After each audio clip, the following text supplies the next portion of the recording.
가족 이야기 채널을 찾아주신 시청자 여러분, 반갑습니다. 오늘 들려드릴 이야기는 돈 때문에 70대 할머니와 결혼한 가난한 대학생. 열흘 후 그는 충격적인 진실 앞에서 폭풍 같은 눈물을 흘리게 되는데 입니다. 가난한 현실에 절망한 한 대학생이 듣는 사람마다 경악할 만한 결심을 합니다.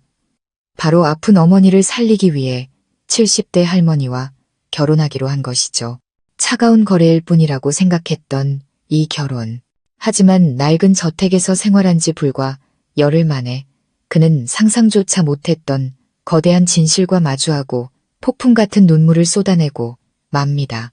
이 믿을 수 없는 이야기 뒤에 숨겨진 진실은 과연 무엇일까요? 지금부터 그 충격적인 이야기를 시작하겠습니다. 제 이름은 민준, 20대 초반의 평범한 대학생입니다. 저는 강원도의 가난한 시골 마을에서 태어났습니다. 어릴 때부터 한 끼를 굶는 날이 더 많았고 어려운 형편 속에서도 친구들에게 뒤처지지 않으려 악착같이 공부했습니다. 노력 끝에 저는 서울에 있는 명문대에 합격했고 그것은 제가 가난한 고향에서 가져온 유일한 자부심이었습니다. 하지만 화려한 도시에서의 삶은 결코 녹록지 않았습니다. 학비, 월세, 식비, 하루하루 밀려오는 생활비는 이미 마를 대로 마른 제 몸을 더욱 지치게 만들었습니다. 저는 학업을 이어가기 위해 대리운전, 배달, 청소, 아르바이트까지 닥치는 대로 일했습니다. 억수같이 비가 쏟아지던 어느 날 흠뻑 젖은 채 굶주린 배를 부여잡고 길을 걷고 있었습니다. 우연히 들여다본 카페, 창문 너머로 같은 과 동기들이 시원한 에어컨 아래서 공부하는 모습이 보였습니다. 저는 그저 입술을 깨물고 돌아설 수밖에 없었습니다. 그러던 중 어머니께서 위독하다는 소식을 들었습니다. 의사는 신장 이식이 시급하다고 했습니다. 수술비는 거의 1억 원. 도시 사람들에게는 모아둔 돈의 일부일지 몰라도 저희 집에는 끝이 보이지 않는 절망과도 같은 액수였습니다. 저는 모든 것을 포기하고 고향으로 내려가 어머니를 돌볼 생각까지 했습니다. 하지만 여기서 포기하면 평생 고개조차 들 수 없을 것 같았습니다. 사채에 손을 댈까도 생각했지만 갚을 능력이 없다는 것을 잘 알고 있었습니다. 그래서 저는 더 특별한 일을 찾아 헤매기 시작했습니다. 피팅 모델, 임상시험 참가자, 심지어 룸메이트 친구가 소개해준 유산 상속을 위해 위장 남편이 필요한 사람 역할까지도요. 처음에는 농담인 줄 알고 웃어 넘겼습니다. 하지만 친구가 보여준 스마트폰 메시지에는 이렇게 적혀 있었습니다. 25세 미만 남성 구함, 고령의 여성과 계약, 결혼, 금전적 지원 2억 원, 육체적 관계 없음, 혼인신고 후 일정 기간 동거, 이후 이혼 가능. 저는 그 자리에 얼어붙었습니다. 2억 원. 어머니를 살리고 학업을 계속하고 제 인생을 바꿀 수 있는 돈이었습니다. 비도덕적인 일이라는 것을 알았지만 어머니의 목숨이 경각에 달린 상황에서 하루하루 버는 돈으로 약값조차 감당하기 힘든 현실에서 옳고 그름을 따지는 것이 무슨 의미가 있을까요?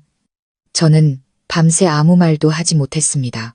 다음 날 아침 저는 깊은 한숨을 내쉬고 친구가 알려준 낯선 번호로 문자를 보냈습니다. 몇 분 뒤 답장이 왔습니다.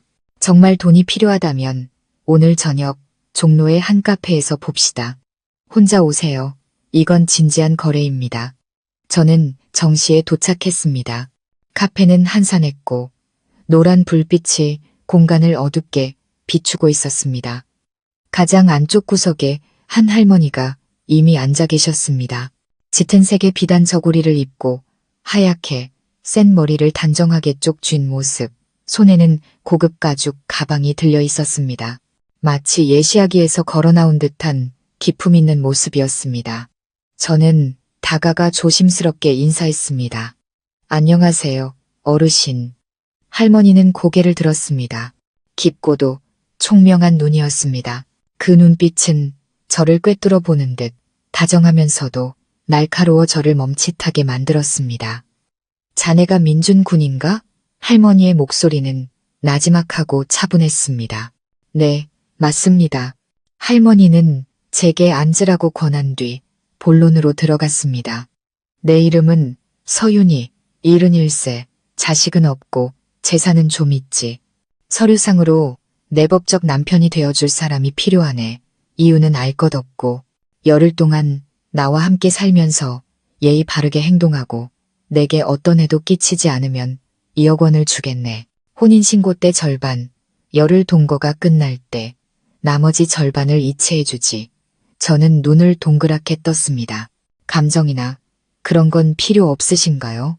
필요 없어. 그저 내 인생의 중요한 일을 마무리하기 위한 짧은 연극일 뿐이야.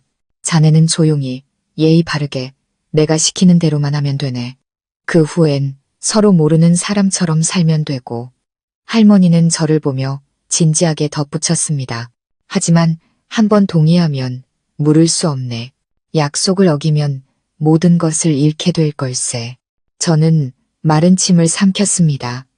머릿속에는 병상에 누워 저의 소식만을 애타게 기다리는 어머니의 모습이 떠올랐습니다.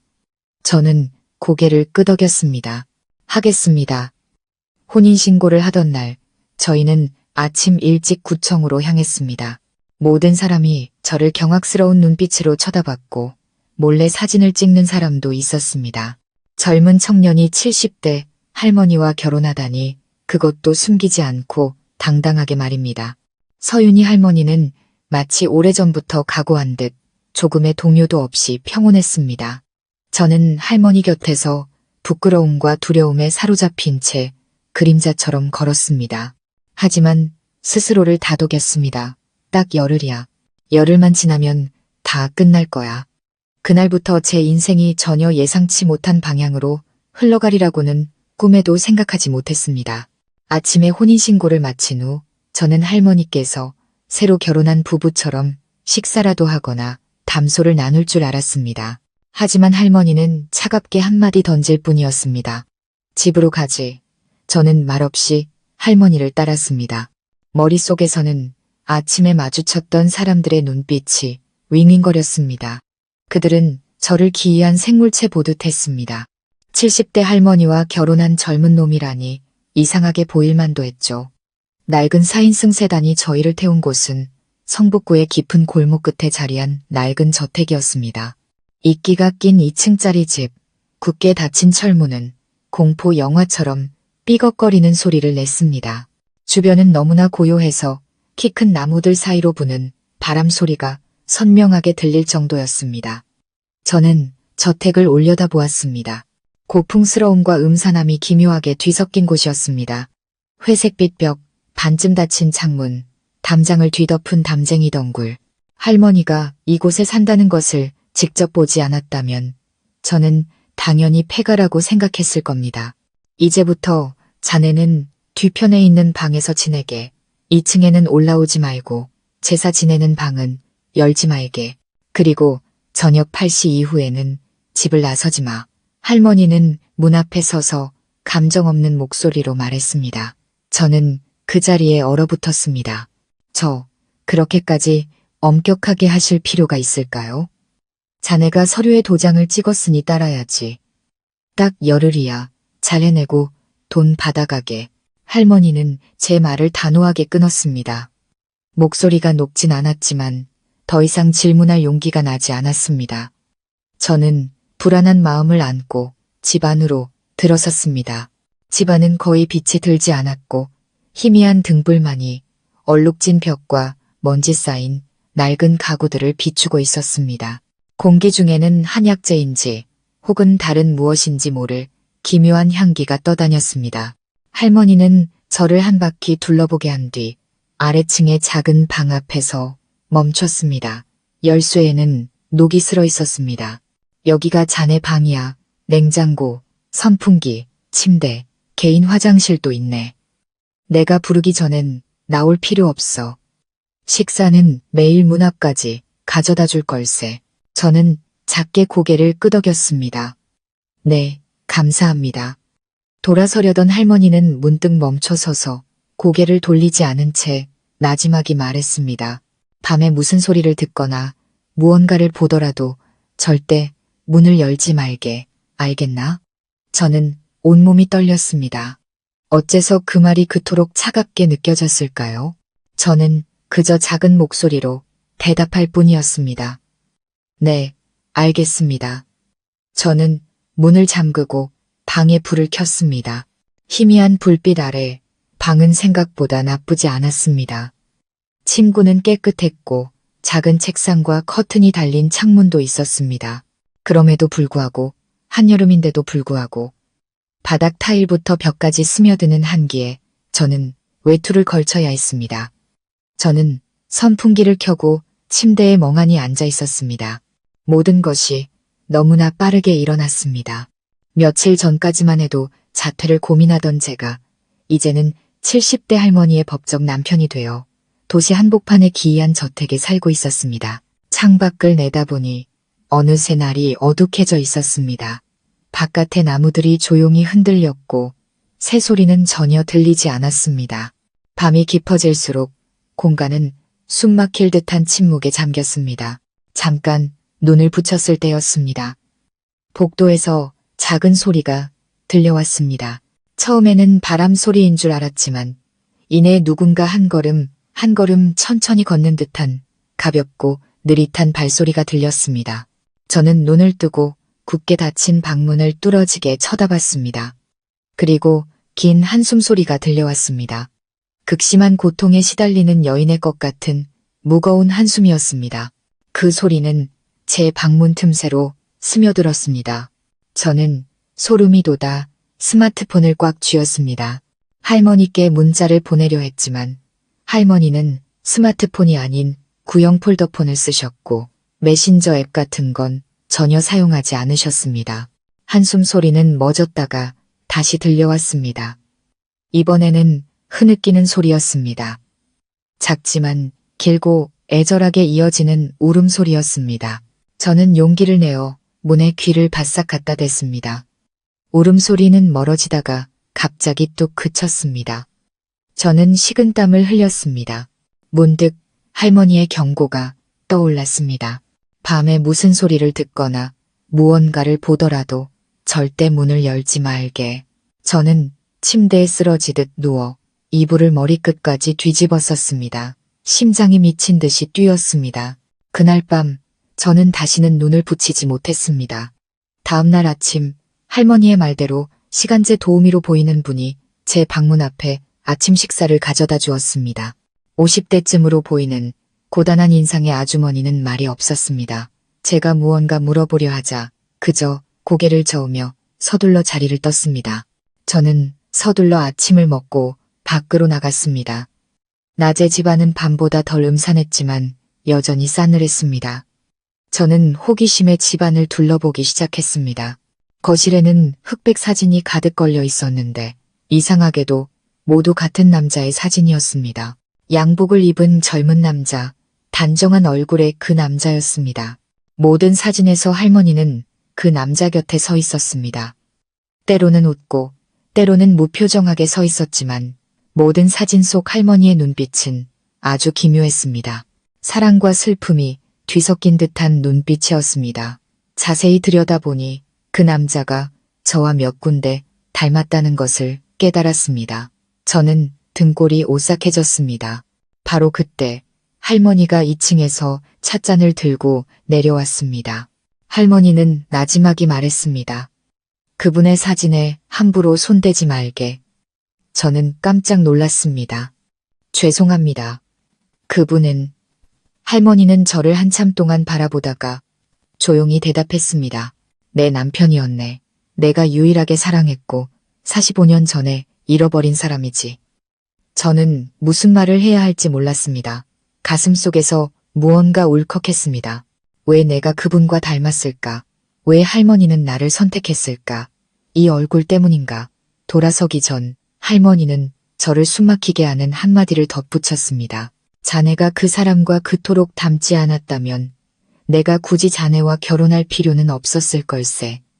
그날 아침 할머니가 남긴 의미심장한 말은 하루 종일 제 머릿속을 떠나지 않았습니다. 자네가 그 사람과 그토록 닮지 않았다면 내가 굳이 자네와 결혼할 필요는 없었을 걸세. 그 말은 마치 희미한 고백처럼 제 마음을 무겁게 짓눌렀습니다. 할머니의 눈빛 때문인지 아니면 이 저택의 분위기 때문인지 그날 저는 제 방을 멀리 벗어날 엄두도 내지 못했습니다. 누군가 저를 지켜보는 듯한 불안감이 온몸을 감쌌습니다. 밤이 되어 방에 홀로 앉아 있을 때 저는 친한 친구에게 문자를 보내 답답한 마음을 털어놓으려 했습니다. 하지만 이내 그만두었습니다. 제가 70대 할머니의 법적 남편으로 살고 있다는 이야기를 어떻게 해야 친구가 놀라거나 비웃지 않을 수 있을까요? 저는 책상에 머리를 밟고 어머니를 생각했습니다. 첫 번째, 계약금 1억 원. 할머니는 혼인신고 후 약속대로 제 통장에 입금해 주셨습니다. 저는 그 돈의 대부분을 병원비와 수술 보증금으로 내고 나머지는 고향으로 보냈습니다. 어머니는 전화를 걸어오시며 돈이 어디서 났냐고 다그치셨습니다.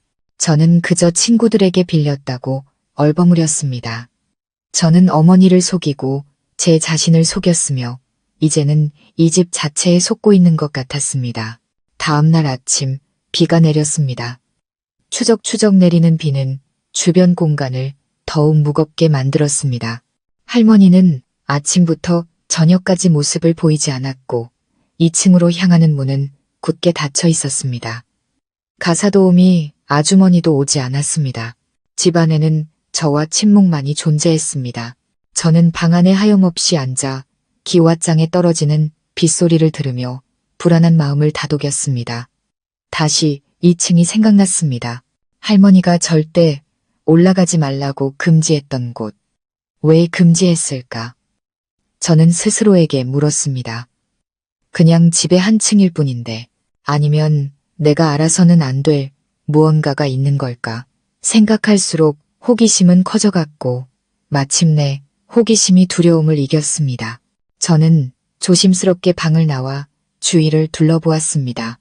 집은 텅 비어 있었습니다. 저는 계단으로 다가갔습니다. 나무 계단은 제가 발을 디딜 때마다 마치 잘못된 행동을 꾸짖는 것처럼 삐걱거렸습니다. 2층에 올라서자 저는 완전히 다른 공간을 마주했습니다. 시간의 먼지가 쌓인 1층과 달리 2층은 깨끗하게 청소되어 있었고 가구들도 정갈하게 배치되어 있었습니다. 복도에는 흑백 결혼사진들이 가득 걸려 있었습니다.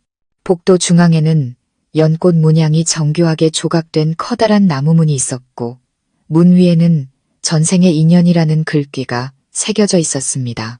저는 숨을 죽이고 문 손잡이에 손을 얹었습니다. 놀랍게도 문은 잠겨 있지 않았습니다. 딸깍 소리와 함께 문이 천천히 열렸습니다. 제 눈앞에 펼쳐진 것은 그다지 넓지 않지만 장엄하고 서늘한 제사 공간이었습니다. 방 중앙에는 커다란 제사상이 놓여 있었고 그 위에는 제가 전에 봤던 사진 속 남자의 영정사진이 모셔져 있었습니다. 영정사진 아래에는 박진우 1950년생 1981년 몰이라는 이름이 새겨져 있었습니다. 저는 몇 초간 움직일 수 없었습니다. 40여 년 전에 세상을 떠난 남자. 사진으로 보아 그는 세상을 떠날 때 30대 초반이었을 겁니다. 공교롭게도 제 아버지께서 19년 전 교통사고로 돌아가셨을 때의 나이와 같았습니다. 제사상 옆에는 나무장이 있었습니다. 제가 열어보니 안에는 수십 권의 일기장이 있었습니다. 모두 소중하게 보관되어 있었습니다. 저는 떨리는 손으로 한 권을 집어 첫 장을 펼쳤습니다. 1979년 5월 10일. 오늘 남대문 시장에서 처음으로 그녀를 만났다. 진우 씨의 일기였습니다. 저는 계속해서 넘겼습니다. 그녀는 아름답고 다정했지만 도도했다. 나는 바보 같은 사랑꾼이 되었다. 그녀가 웃을 때마다 내 마음은 녹아내렸다. 왜 이렇게까지 궁금한지 알 수 없었지만 중간쯤 넘겼을 때 제 눈은 한 페이지에서 멈췄습니다. 1981년 5월 내게 남은 시간이 얼마 없다는 것을 안다. 지독한 심장병이 온몸으로 퍼져나갔다. 내가 떠나더라도 그녀가 슬퍼하지 않기를, 나 때문에 평생을 외롭게 살지 않기를 바랄 뿐이다. 거기까지 읽었을 때 저는 가슴이 아려왔습니다. 아주 낯선 느낌이었습니다. 저는 그분을 전혀 알지 못했지만 일기 속 글자 하나하나가 제 심장에 스며드는 것 같았습니다. 저는 일기장을 덮고 제자리에 두려던 순간 작은 종이 한 장이 떨어졌습니다. 거기에는 만년필로 쓴 보라색 잉크로 단 한 문장이 적혀 있었습니다. 아직도 나를 사랑한다면 누구도 내 자리를 대신하게 하지 마오. 설령 그 사람이 나를 이상할 정도로 닮았더라도 저는 들키고 말았습니다. 거기서 뭘 하고 있는 걘가? 등 뒤에서 들려온 할머니의 목소리에 저는 깜짝 놀라 일기장을 떨어뜨렸습니다. 저는 황급히 돌아봤습니다. 할머니는 문 앞에 서 있었습니다. 화를 내지도 꾸짖지도 않고 그저 조용히 저를 바라볼 뿐이었습니다. 죄송합니다. 일부러 그런 게 아니라 그냥 궁금해서. 할머니는 안으로 들어와 떨어진 일기장을 주워 조용히 장 안에 다시 넣었습니다. 자네는 약속을 어겼네. 이제 떠나게 가겠습니다. 하지만 남은 돈은 필요 없습니다. 다만 왜 저를 선택하셨는지 알고 싶습니다. 할머니는 한참 동안 침묵하다가 침대 가장자리에 앉아 한숨을 쉬었습니다. 자네가 그 사람과 너무나 닮았기 때문이야. 눈빛, 콧날, 심지어 걷는 모습까지 가슴이 아릴 정도로 닮았어. 나는 40년 동안 누구도 그 사람을 대신하게 하지 않았네. 누구도 내 죽은 심장에 닿지 못했지. 그런데 어느 날 학교 정문 앞에서 자네를 봤고 나는 그 사람이 살아 돌아온 줄 알았네. 하지만 그게 저에게 그리고 할머니께 공평한 일일까요? 할머니는 저를 올려다보았습니다. 내가 강요한 게 아니야. 자네가 스스로 동의했지. 나는 단지 마지막으로 한 번 그 기억 속에서 다시 살아보고 싶었을 뿐이야. 그 후엔 모든 게 끝날 걸세. 저는 울어야 할지 화를 내야 할지 몰랐습니다. 한편으로는 아름답고 부유했던 한 여인이 이제 낡아버린 과거와 함께 조용히 살아가는 모습에 연민을 느꼈습니다. 하지만 다른 한편으로는 죽은 사람의 그림자, 도구가 된 제 자신이 비참했습니다. 저는 고개를 숙이고 조용히 방을 나섰습니다. 그날 밤 저는 꿈을 꾸었습니다. 꿈속에서 저는 하얀 셔츠를 입고 집 마당에 서 있었습니다. 제 곁에는 할머니가 있었지만 20대 여성처럼 젊고 빛나는 모습이었습니다. 우리는 손을 잡고 웃고 떠들었고 저 멀리에는 진우 씨가 슬픈 얼굴로 서서 우리를 바라보고 있었습니다. 저는 한밤중에 깜짝 놀라 잠에서 깼습니다. 심장이 미친 듯이 뛰었습니다. 왜 그 꿈이 그렇게나 현실 같았을까요? 그리고 잠에서 깨어났을 때 가장 소름 끼쳤던 것은 옆방에서 할머니가 속삭이는 소리를 들은 것이었습니다. 진우 씨, 보고 싶어요. 저를 용서해요. 저를 용서해요. 저는 그날 밤 이후 다시 잠들 수 없었습니다. 그 이상한 꿈, 젊은 시절의 할머니와 제가 마당에 손을 잡고 서 있던 그 꿈은 마치 시간이 뒤틀린 퍼즐 조각처럼 머릿속을 맴돌았습니다. 꿈속의 감각은 전혀 희미하지 않았습니다. 너무나 현실적이었습니다. 햇살의 따스함, 할머니 손의 온기, 머리카락을 스치는 바람 소리까지 느껴졌습니다. 하지만 저를 가장 오싹하게 만들었던 것은 저 멀리 서 있던 남자, 저와 똑같이 생긴 그 남자가 슬픔과 원망이 뒤섞인 눈으로 우리 둘을 바라보고 있었다는 사실입니다. 저는 아침까지 꼼짝 않고 앉아 있었습니다. 머릿속은 마치 현실에서 벗어난 듯 혼란스러웠습니다.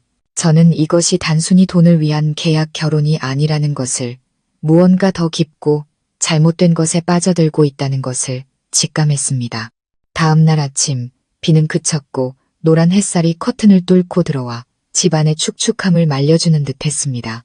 저는 경고를 무릅쓰고 다시 한번 2층으로 올라가기로 결심했습니다. 저는 사진장 앞에서 한참을 서서 사진들을 하나하나 넘겨보았습니다. 대부분은 할머니의 남편이었던 박진우 씨의 젊은 시절 사진이었습니다. 몇 장은 누렇게 바래고 모서리가 닳았지만 그는 저와 기이할 정도로 닮아 있었습니다. 얼굴뿐만 아니라 눈빛, 콧날, 입술, 심지어 등을 꼿꼿이 펴고 고개를 왼쪽으로 살짝 기울이는 자세까지 마치 복제품 같았습니다. 저는 손을 떨었습니다. 그 순간 머릿속을 스친 한 가지 생각에 심장이 멎는 듯 했습니다. 혹시 내가 그분과 혈연 관계가 있는 건 아닐까? 문득 어릴 적 제가 아버지에 대해 물을 때마다 회피하시던 어머니의 모습이 떠올랐습니다. 어머니는 아버지가 사고로 일찍 돌아가셨다고만 하고 더는 말씀이 없으셨습니다. 저는 친가 쪽 친척은 단 한 명도 만나본 적이 없었습니다. 혹시 제 아버지가 이 사진 속 남자와 관련이 있는 걸까? 저는 서둘러 방으로 내려가 스마트폰을 들고 어머니께 전화를 걸었습니다. 엄마, 솔직히 말해주세요. 옛날에 아버지 성함이 뭐였어요? 전화기 저편은 한동안 조용했습니다. 어머니의 목소리가 희미하게 떨렸습니다. 갑자기 그건 왜 묻니? 그냥 대답해주세요. 아버지 성함이요. 박진우. 박진우란다. 저는 그 자리에 얼어붙었습니다. 온몸의 피가 순간적으로 굳는 것 같았습니다. 엄마, 뭐라고요? 제 아버지가 박진우라고요? 하지만 그분은 1981년에 돌아가셨잖아요. 어머니는 목이 맨 목소리로 말했습니다. 그래, 내 아버지가 맞다. 하지만 진실은 네가 생각하는 것과 달라. 그날 오후 저는 고향에서 온 소포를 받았습니다. 어머니가 보내신 것이었습니다. 안에는 누렇게 바랜 낡은 편지 한 통이 들어 있었습니다. 빗돌한 글씨체였습니다. 아들아, 엄마가 20년 넘게 너를 속여왔구나. 이제는 더 이상 숨길 수가 없구나. 특히 네가 그 황당한 이야기 속으로 들어간 이상은 말이다. 1980년 엄마는 서울의 한 대학병원에서 실습 간호사로 일했단다. 그때 내 아버지 박진우 씨가 말기 심장병으로 입원했었지. 그는 신사적이고 다정한 사람이었지만 이미 아내가 있는 사람이었어. 그 아내가 바로 지금의 서윤이 할머니란다. 당시 그분은 해외 출장 중이라 돌아오지 못했지. 엄마와 그분은 짧은 한 달 동안 감정이 싹 텄어. 잘못된 일이라는 걸 알았단다. 그분에게 아내가 있다는 것도 알았지. 하지만 그분을 간호하며 고통에 몸부림치는 모습, 곁에 아무도 없어 외로워하는 모습을 보며 마음이 약해지지 않을 수 없었어. 그리고 엄마는 너를 임신했단다. 내 아버지는 몇 주 뒤에 돌아가셨고 엄마는 그분의 가족에게 알릴 용기가 없었어. 서윤이 할머니가 돌아왔을 때 엄마는 조용히 일을 그만두고 너를 안고 고향으로 내려와 혼자 너를 키웠단다. 너는 바로 박진우 씨의 마지막 핏줄이란다. 서윤이 할머니를 만났다면 부디 조심하렴. 그분은 내 존재를 모르신다. 만약 그분이 아시게 된다면 엄마는 무슨 일이 일어날지 상상조차 하기 두렵구나. 저는 편지를 다 읽고 손을 벌벌 떨었습니다. 모든 것이 눈물겨운 그림처럼 맞춰졌습니다. 민주는 돌아가신 그 남자의 친아들이었고 잘못된 사랑의 결과였으며 서윤이 할머니가 전혀 알지 못했지만 명의상 남편으로 맞이한 사람이었습니다. 잔인한 운명의 고리, 세 사람 사이에 얽힌 비극이었습니다. 그날 밤 저는 더 이상 민준이 아니었습니다. 저는 다른 사람이 된 것 같았습니다. 두렵고 분노하고 충격에 휩싸였습니다. 아버지의 정식 아내였던 서윤이 할머니가 저와 부부처럼 살고 있었습니다. 비록 저를 건드린 적은 없지만 그 사실만으로도 저는 깊은 나락으로 떨어지는 기분이었습니다. 저는 어떻게 해야 할까요? 사실을 밝혀야 할까? 아니면 계약이 끝날 때까지 침묵해야 할까? 저는 밤새 뒤척이며 한숨도 자지 못했습니다. 복도에서 또다시 발소리가 들려왔습니다. 이번에는 두렵지 않았습니다. 저는 문을 열고 밖으로 나갔습니다. 할머니는 하얀 비단옷을 입고 나무 상자를 든 채 집 중앙에 서 있었습니다. 할머니는 저를 보고 희미하게 웃었습니다. 잠이 안 오는가 보구나. 할머니와 이야기하고 싶습니다. 과거에 대해서, 진우 씨에 대해서, 그리고 저에 대해서요. 할머니는 저를 한참 동안 바라보다가 조용히 의자에 앉았습니다. 알고 있었네. 저는 깜짝 놀랐습니다. 알고 계셨다고요? 할머니는 조용히 말했습니다. 어젯밤 낡은 일기장을 읽다가 자네의 눈빛을 다시 보았네. 유전자 검사 같은 건 필요 없었어. 자네가 그분의 아들이라는 걸 알았지. 저는 할 말을 잃었습니다. 처음 자네를 만났을 땐 그저 우연이라고 생각했네. 하지만 내 심장이 말을 듣지 않더군. 단 열흘이라도 자네를 곁에 두고 싶었네. 내가 이기적이라는 건 인정하네. 하지만 나는 단지 청춘의 숨결을 조금이라도 다시 느끼고 싶었을 뿐이야. 저는 목이 메어 화를 내야 할지 울어야 할지 몰랐습니다. 그날 밤 저와 할머니는 거실에 몇 시간 동안 앉아 있었습니다. 우리 둘 다 울지는 않았지만 공기는 목구멍에 걸린 듯 무거웠습니다. 40년이 넘는 긴 과거, 후회와 원망, 그리고 채식지 않은 사랑의 무게가 담긴 말들이 오갔습니다. 할머니는 한숨을 쉬며 앞에 놓인 나무 상자의 뚜껑을 부드럽게 쓰다듬었습니다. 그 상자는 할머니가 그날 밤 저를 만났을 때 꼭 껴안고 있던 것이었습니다. 내가 왜 자네에게 2층에 올라가지 말고 사진에 손대지 말고 진우 씨에 대해 묻지 말라고 했는지 아나? 할머니는 나무 상자에서 눈을 떼지 않은 채 물었습니다. 저는 목이 메인 채로 고개를 저었습니다. 과거를 놓지 못하셔서요.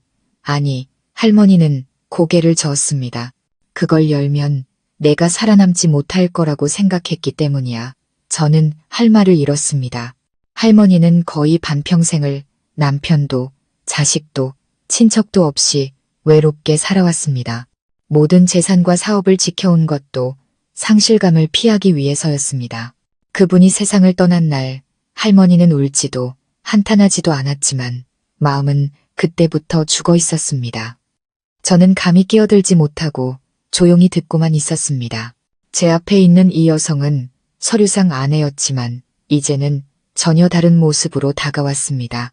차갑고 엄격한 모습이 아닌 세상의 풍파에 너무 오래 시달려 더 이상 버틸 힘이 없는 늙은 나무처럼 연약하고 외로운 모습이었습니다. 할머니는 나무 상자를 제 쪽으로 밀었습니다. 열어보게.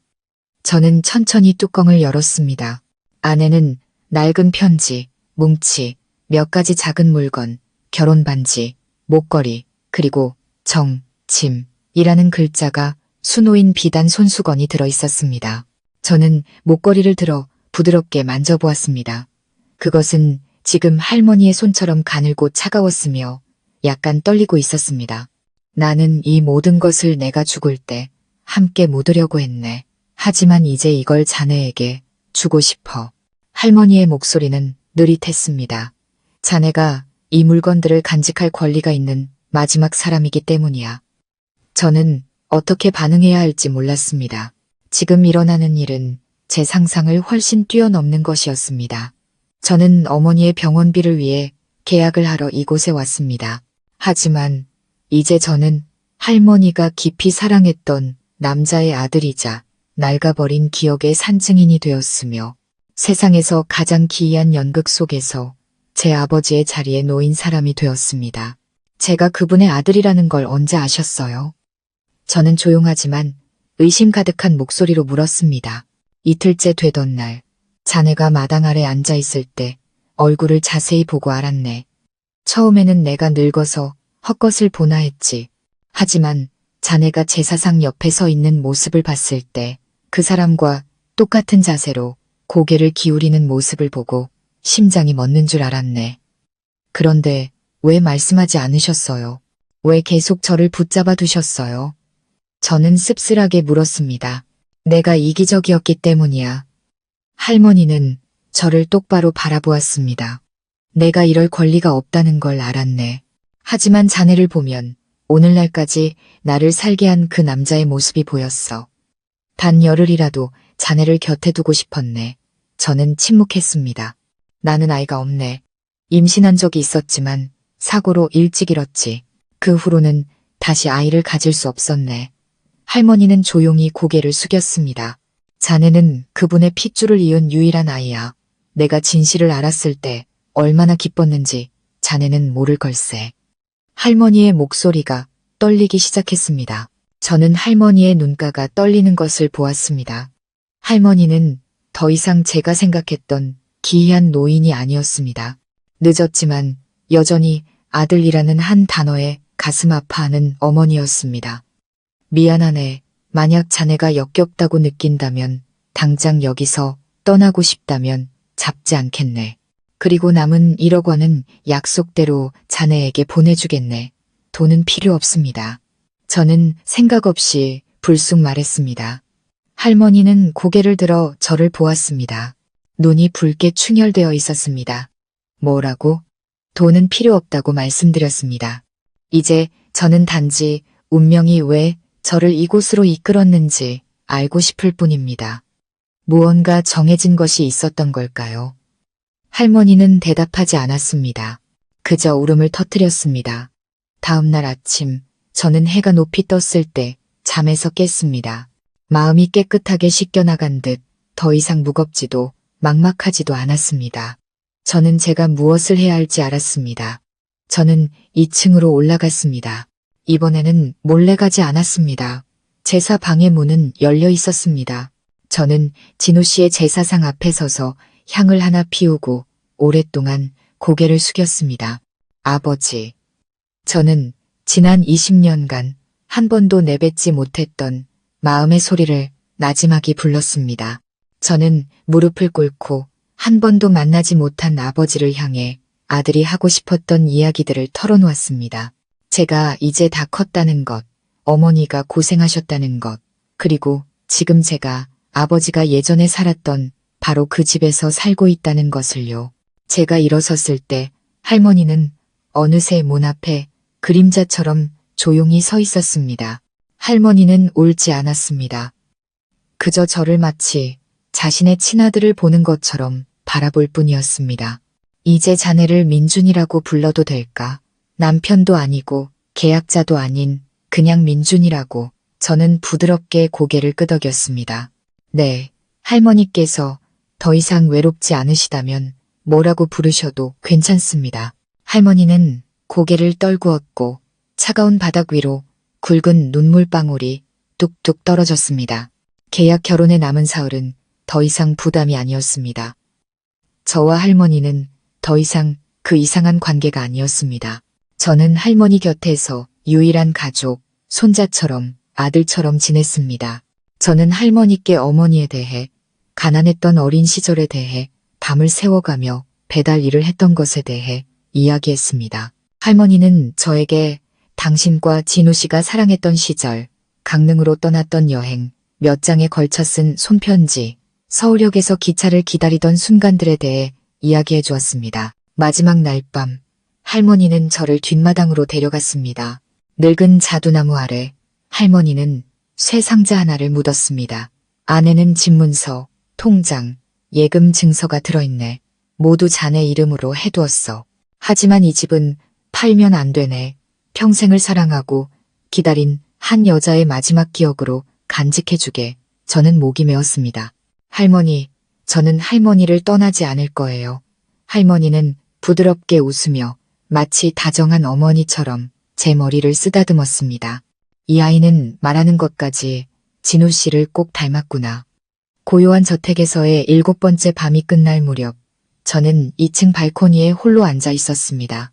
비는 오지 않았지만 바람이 불어와 등골이 오싹할 정도로 추웠습니다. 할머니는 자두나무 아래에 쇠상자를 묻고 일찍 잠자리에 드셨습니다. 그것은 할머니가 저에게 주는 마지막 혼수라고 부르던 것이었습니다. 저는 하늘을 올려다보며 저 멀리 어딘가를 응시했습니다. 저를 혼자 키우며 온갖 험담을 견뎌내신 어머니, 아무도 예상치 못했던 진실을 20년 넘게 숨겨오신 그분을 생각했습니다. 난생 처음으로 저는 두 여자 사이에 서 있는 제 자신을 발견했습니다. 한 분은 저를 낳아주셨고 다른 한 분은 제 아버지를 평생 사랑하셨습니다. 저는 어느 편에 서야 할지 몰랐습니다. 다음 날 아침, 저는 어머니에게서 전화를 받았습니다. 목소리는 다급하고 목이 메어 있었습니다. 민준아, 괜찮니? 네, 괜찮아요. 저는 모든 감정을 억누르며 말했습니다. 제 편지 받으셨어요? 받았다. 읽고 밤새 울었어. 어머니는 잠시 침묵하다가 말을 이었습니다. 너 그분 댁에 있는 거니? 네, 여기서 지내고 있어요. 민준아, 거기서 나올 수 없겠니? 엄마가 부탁할게. 그분이 네가 누군지 알게 하지 마. 만약 그분이 아시면 엄마는 무서워. 이미 알고 계세요, 엄마.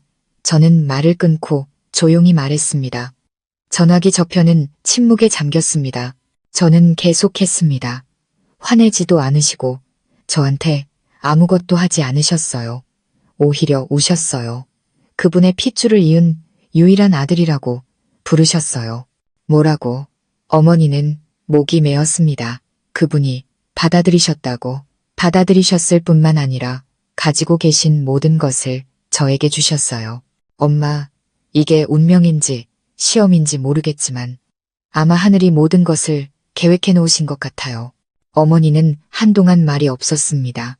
저는 어머니가 떨고 있다는 것을 알았습니다. 할머니가 두려워서가 아니라 과거의 거센 파도가 너무나 갑작스럽게 밀려왔기 때문이었습니다. 마침내 어머니는 조용히 말했습니다. 민준아, 그분이 이미 아셨고 너를 해치지 않으셨다면 네가 스스로 결정하렴. 엄마는 막지도 붙잡지도 않을게. 그저 네가 상처받지 않기만을 바랄 뿐이야. 저는 슬프게 웃었습니다. 저 이제 다 컸어요, 엄마. 이번에는 제 길을 스스로 선택하고 싶어요.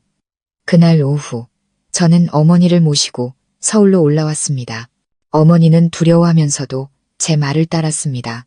저택문으로 들어서기 전 어머니는 제 손을 잡고 눈물을 글썽였습니다. 정말 괜찮겠니? 네. 엄마가 한번 그분을 만나야 한다고 생각해요.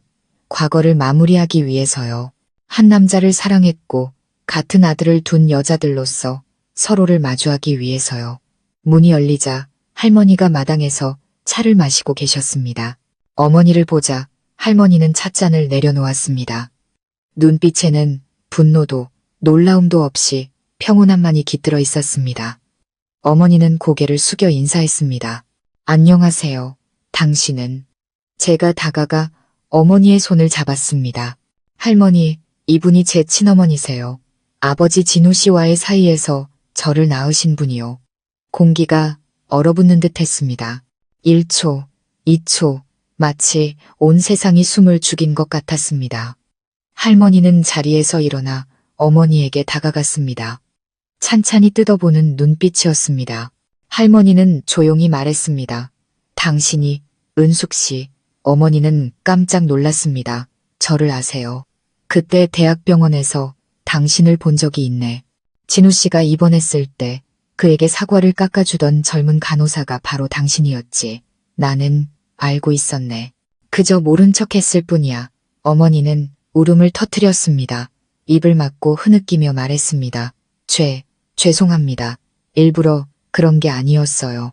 다시 할머니는 고개를 저으며 손을 내밀었습니다. 사과할 필요 없네. 이제 우리 둘 다 늙었고 원망과 질투도 다 흘러갔으니 딱 한 가지만 묻겠네. 진심으로 그 사람을 사랑했나? 어머니는 할머니의 눈을 똑바로 바라보며 떨리는 목소리로 말했습니다. 사랑했습니다. 그리고 지금까지도 기억합니다. 두 여자, 한때 아내였고 한때 연인이었던 두 사람은 이제 그들이 깊이 사랑했던 남자의 기억이 묻힌 자두나무 아래에서 함께 울었습니다.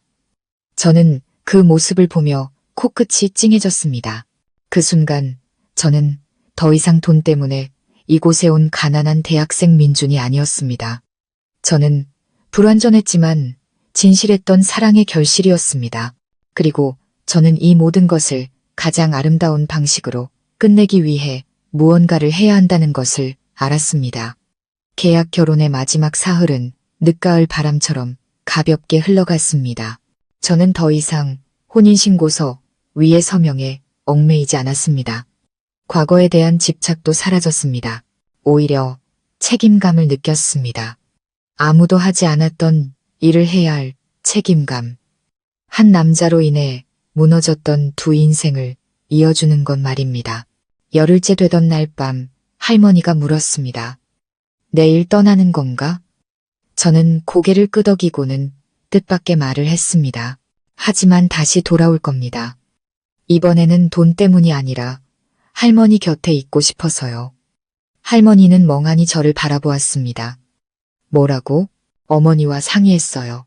어머니는 요양하시도록 외삼촌 댁으로 보내드리기로 했어요. 그리고 저는 할머니께서 허락하신다면 여기에 남아서 할머니의 손자로 할머니를 돌보고 모시고 싶습니다. 할머니의 눈에서 눈물이 흘러내렸습니다. 감히 바라지도 못했네. 그저 자네를 한번 만나는 게 소원이었는데 하늘이 내게 더 큰 선물을 주시는구나. 저는 미소 지었습니다. 때로는 늦게 찾아온 인연이 한평생의 인연보다 더 아름다울 때도 있는 법이니까요. 어머니와 할머니의 기이한 만남 이후 40년 동안 어둡기만 했던 저택은 놀랍게 변하기 시작했습니다. 더 이상 밤마다 문틈으로 스며들던 바람소리도 2층에 발을 디딜 때마다 느껴지던 섬뜩한 한기도 없었습니다. 대신 집은 삶의 소리로 채워지기 시작했습니다. 발소리, 나지막한 대화 소리, 그릇 부딪히는 소리, 그리고 때로는 제가 서투르게 밥을 태울 때마다 터져나오는 할머니의 까르르 웃는 소리까지도요. 저는 아예 1층 방으로 짐을 옮겼습니다. 더 이상 임시 거주객이 아니었습니다. 할머니는 제게 집의 현관 열쇠를 주셨습니다. 작은 행동이었지만 제게는 어떤 호칭보다 더 큰 인정의 의미였습니다. 저는 더 이상 계약자도 진우 씨의 그림자도 아닌 서윤이 할머니의 손자 민준이 되었습니다. 매일 아침 저는 일찍 일어나 마당을 쓸고 나무에 물을 주고 할머니와 저를 위한 아침 식사를 준비했습니다. 할머니는 한숨을 쉬며 말했습니다. 무슨 사내 아이가 계집애처럼 부지런하담. 저는 웃었습니다. 어릴 때 엄마가 엄마이자 아빠 역할을 하셔서 제가 특별 훈련을 받았거든요. 할머니는 피식 웃으셨습니다. 그 미소 속에서 저는 젊었을 적 할머니가 분명 매우 아름다운 여인이었을 것이라고 생각했습니다. 도도한 아름다움이 아니라 깊고 따뜻하며 모든 것을 겪어낸 눈빛에서 나오는 아름다운 말입니다. 약 일주일 후 저는 친한 친구 몇 명을 집으로 초대했습니다. 그 중에는 예전에 저에게 이 계약 결혼을 소개해 주었던 룸메이트 성호도 있었습니다. 제가 모든 진실을 이야기하자 그는 입을 떡 벌린 채 아무 말도 하지 못했습니다. 민준아, 너 지금 저녁 8시 드라마 찍냐? 내 어머니가 이 할머니 남편의 옛 애인이었고 이제 이 할머니가 내 양할머니가 됐는데 이 저택에서 같이 산다고. 성우는 믿을 수 없다는 듯 속사포처럼 말했습니다. 저는 태연하게 고개를 끄덕였습니다. 전부 사실이야. 드라마보다 더한 현실이지. 성우는 멋쩍게 웃었습니다. 너 참 기구한 팔자다. 성우와 다른 친구들이 마당으로 들어섰을 때 할머니는 차를 우리고 계셨습니다. 제가 소개했습니다. 이분은 서윤이 할머니, 우리 양할머니셔. 할머니는 세 사람을 보며 다정하게 미소 지었습니다. 어서들 오너라. 밖이 더우니 집으로 들어오렴. 성우가 제 귀에 속삭였습니다. 야, 저번에 네가 말할 땐 엄청 차가운 분이라며 지금은 완전 딴판인데? 선녀 같으셔. 저는 작게 대답했습니다. 이제 곁에 사람이 있으니까 함께 웃고 이야기하고 밥 먹을 사람이 있으니까 수십 년을 외롭게 산 사람은 그저 손 한 번 잡아주는 것만으로도 인생이 바뀌는 법이야. 어느 날 저녁 할머니와 제가 낡은 앨범을 보고 있을 때였습니다. 할머니는 서랍에서 누렇게 바랜 봉투 하나를 꺼내셨습니다. 겉면에는 은숙 씨에게 혹시 다시 돌아온다면 이라고 적혀 있었습니다. 이 편지는 1981년에 썼던 거네. 그 사람이 세상을 떠난 후 지갑에서 그 사람과 은숙 씨가 함께 찍은 사진을 발견했지. 알고 있었지만 화를 내진 않았어. 이 편지를 써서 병원 사물함에 넣어두었네. 언젠가 그녀가 물건을 찾으러 돌아오면 볼 수 있도록. 저는 조용히 말했습니다. 하지만 어머니는 돌아오지 않으셨죠. 그랬지. 그 후 할머니는 편지를 집으로 가져와 붙이지 않고 쓰다만 마지막 장처럼 간직하셨다고 했습니다. 저는 조심스럽게 그 편지를 열었습니다.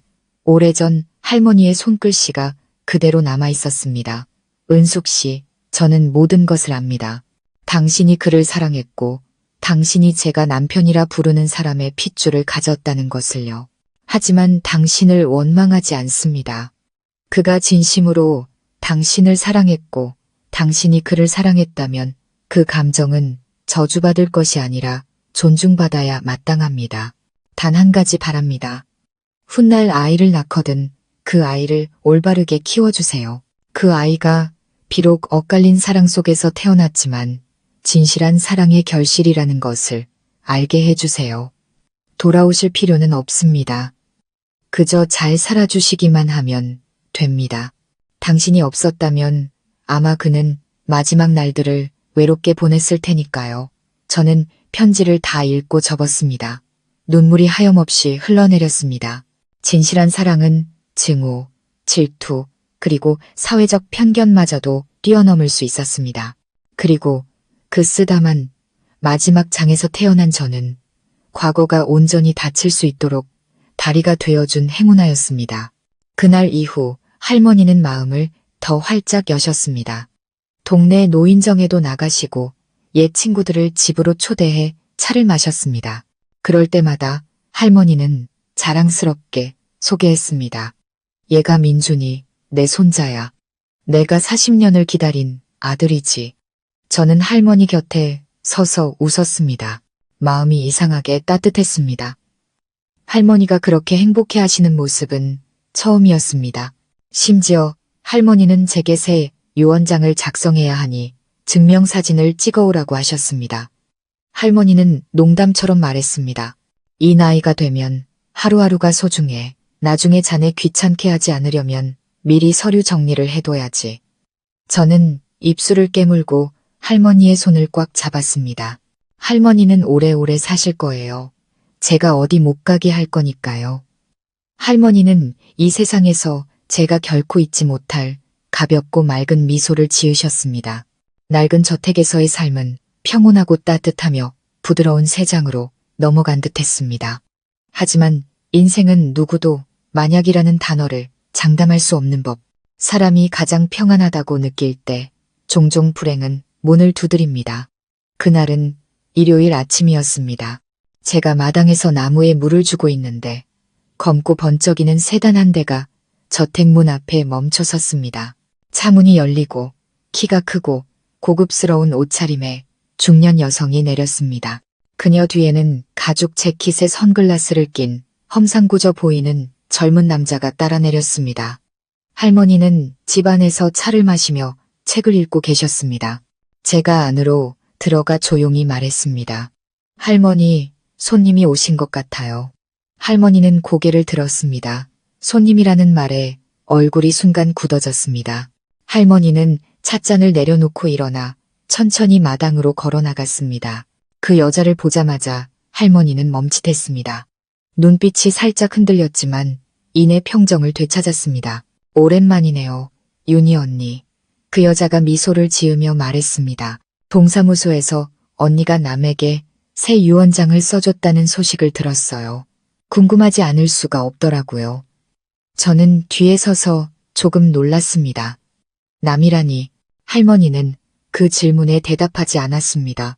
할머니는 그저 손님을 안으로 초대하고 제게 차를 내오라고 한 뒤 미영이라는 이름의 그 여자와 마주 앉았습니다. 저는 그녀를 의심스러운 눈초리로 쳐다보았습니다. 할머니는 저를 안심시키려는 듯 가볍게 고개를 끄덕였습니다. 내가 알아서 할 테니 걱정 말아라. 잠시의 침묵 후 할머니가 먼저 입을 열었습니다. 몇 년 만이냐. 이제 와서 이곳에 온 게 재산 때문인가 보구나. 빙빙 돌리지 않을게요. 그 여자가 대답했습니다. 언니는 자식도 없잖아요. 제가 언니의 가장 가까운 친척 조카예요. 만약 언니가 이 젊은 녀석에게 모든 걸 주려고 한다면 저는 그 이유를 알 권리가 있다고 생각해요. 저는 그 자리에 얼어붙었습니다. 그녀가 할머니의 진짜 친척이었던 것입니다. 제가 옛날 호적에 남은 유일한 친척이에요. 삼촌이 돌아가셨을 때 제가 자주 언니를 찾아왔었잖아요. 기억 안 나세요? 할머니는 조용히 고개를 끄덕였습니다. 기억나. 하지만 내가 더 이상 아이를 낳을 수 없다는 걸 안 후에 네가 나를 찾아와서 애도 못 낳는 여자는 그냥 죽어서 땅이나 덜 차지하는 게 낫다고 말했던 것도 기억나. 미영이라는 여자의 얼굴이 순간 굳어졌습니다. 그땐 제가 어렸고 철이 없었어요. 아니, 할머니가 말을 끊었습니다. 넌 철이 없었던 게 아니라 실리적이었을 뿐이야. 내가 자식이 없으니 언젠가 이 저택의 모든 것을 상속받을 수 있을 거라고 생각했겠지. 나는 알고 있었어. 늘 알고 있었지. 저는 쥐 죽은 듯 조용히 앉아 있었습니다. 방 안의 공기는 너무나 무거워서 차를 든 제 손까지 떨릴 정도였습니다. 그 여자는 저를 뚫어지게 쳐다보았습니다. 그래서 넌 누구야? 왜 이 집에 살고 왜 할머니가 너한테 재산을 주는데? 저는 일어나 정중하게 고개를 숙였습니다. 제 이름은 민준입니다. 박진우 씨의 아들입니다. 그 말은 마치 천둥소리 같았습니다. 그 여자가 벌떡 일어났습니다. 박진우는 언니 남편이잖아. 할머니가 대신 대답했습니다. 맞아. 민준이는 그이가 다른 여자와 낳은 아들이야. 과거의 일이고 나는 이 아이를 받아들였네. 미쳤어요? 남편의 혼외자를 받아들이고 재산을 다 준다고요? 가문의 명예는 생각 안 해요. 가문의 명예? 할머니가 비웃었습니다. 박씨성을 가진 유일한 혈육인 내가 5년 전 내가 입원했을 때 나를 돌보기를 거절했지. 전화 한 통조차 하지 않았어. 이제 와서 명예를 논하는가? 그 말다툼 이후 그 여자는 분노에 차 돌아갔지만 사건은 거기서 끝나지 않았습니다. 이틀 후 저는 갑자기 경찰서에서 출석 요구서를 받았습니다. 이유는 노인 상대 사기 및 재산 갈취 혐의 고소였습니다. 저는 깊은 구덩이로 떨어지는 기분이었습니다. 경찰서에서 젊은 경찰관이 제게 물었습니다. 서윤희 씨와 어떤 관계입니까? 양할머니이십니다. 혈연적으로는 할머니의 돌아가신 남편 박진우 씨의 아들입니다. 증명 서류도 있습니다. 저는 지갑에서 어머니가 보내주신 출생증명서 사본과 저를 상속인으로 인정한다는 내용이 담긴 할머니의 편지를 꺼냈습니다. 그렇다면 서윤희 씨의 친척인 최미영 씨가 제기한 당신이 감정에 호소하여 재산을 갈취했다는 고소에 대해 반박할 증거가 있습니까? 저는 말이 막혔습니다. 저에게는 진실 외에 아무것도 없었습니다. 하지만 진실이 항상 목소리를 갖는 것은 아니었습니다. 제가 가장 긴장하고 있을 때 경찰서 문 밖에서 익숙한 목소리가 들려왔습니다. 제가 김은숙, 민준이의 친모입니다. 제가 증언하겠습니다. 돌아보니 어머니가 들어오고 계셨습니다. 손은 떨렸지만 눈빛은 단호했습니다. 어머니는 당신과 진우 씨의 관계, 임신기간, 신분을 숨긴 이유, 그리고 마지막으로 저와 할머니의 기막힌 만남에 대해 명확하게 설명했습니다. 경찰관이 할머니께 사실 확인을 요청했습니다. 할머니는 고개를 끄덕이며 단호하게 대답했습니다. 저는 속은 게 아닙니다. 저는 민준이가 누구인지 알고 있으며 강요에 의해 재산을 넘긴 것이 아니라 이 아이가 그럴 자격이 있다고 생각했기 때문에 준 것입니다. 일이 일단락된 후 저는 집으로 돌아왔습니다.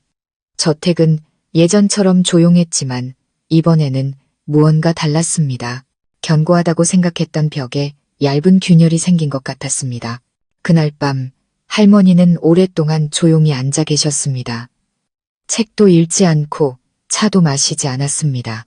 그저 바람에 살랑이는 자두나무가 있는 마당을 바라볼 뿐이었습니다. 나는 이 집을 잃는 게 두렵지 않네.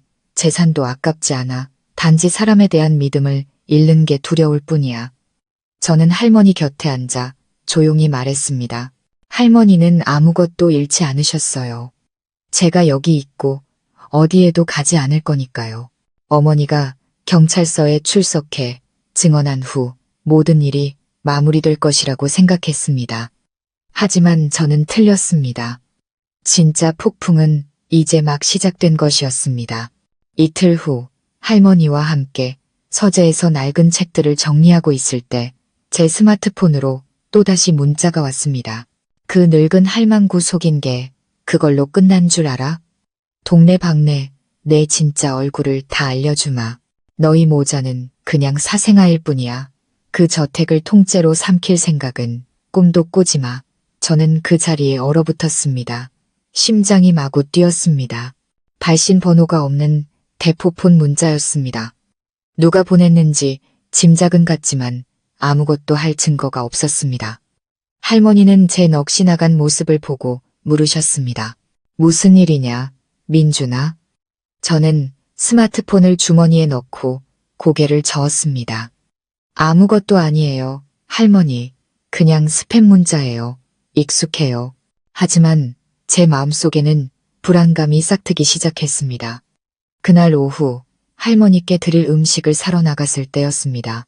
대문을 나서자마자 수근거리는 소리가 들렸습니다. 저기, 저 총각이야. 시골에서 올라와서 할머니 남편의 숨겨진 아들인 척하면서 집을 차지하려고 한다더라. 그러게 얼굴은 멀쩡하게 생겼는데 연기력이 대단한가 봐. 할머니가 불쌍하지. 늙어서 이용이나 당하고. 저는 이를 악물고 뒤돌아보거나 해명하지 않고 빠르게 걸었습니다.